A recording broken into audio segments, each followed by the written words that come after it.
السلام عليكم ورحمة الله وبركاته. متابعين قناة اللي سنتنا زيد بنت بلادنا.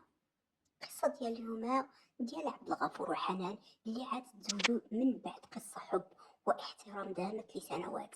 من بعد العرس قرروا يمشيو لمدينة أكادير باش يدوزوا شهر العسل ويبدلوا الجو.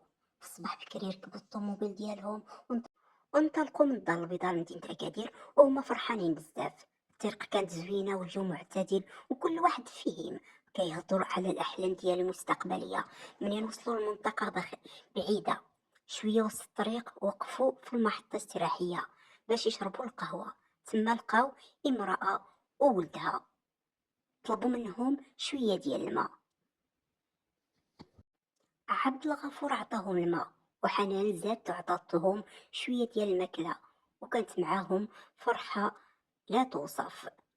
فرح الراجل والمرأة بالدعوة ديالهم وقال لهم الله يجازيكم بالخير، راه الله ما كيضيعش أي خير. كملوا طريقهم، ولكن بعد ساعات قليلة تعطلت لهم الطوموبيل في مكان شابه خالي. عبد الغفور حاول يصلح وما قدرش، وحنان بدات كتخاف حيت الليل قريب. وفجأة وقفت حداهم سيارة نزل منها ميكانيك ومعاه نفس الراجل والمرأة اللي كان ساعدوه في المحطة الاستراحة.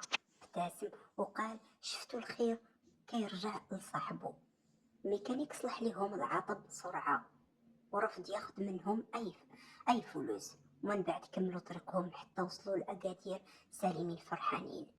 من داك النهار حنان وعبد الغفور تعلم واحد الدرس مهم: أي خير كديرو حتى إلا نسيتيه الله كيرجعو ليك من باب ما كتسناش.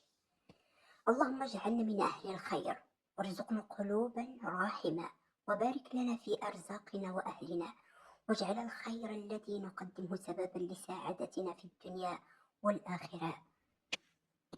شكرا على المشاهدة، لا تنسوا الاشتراك في القناة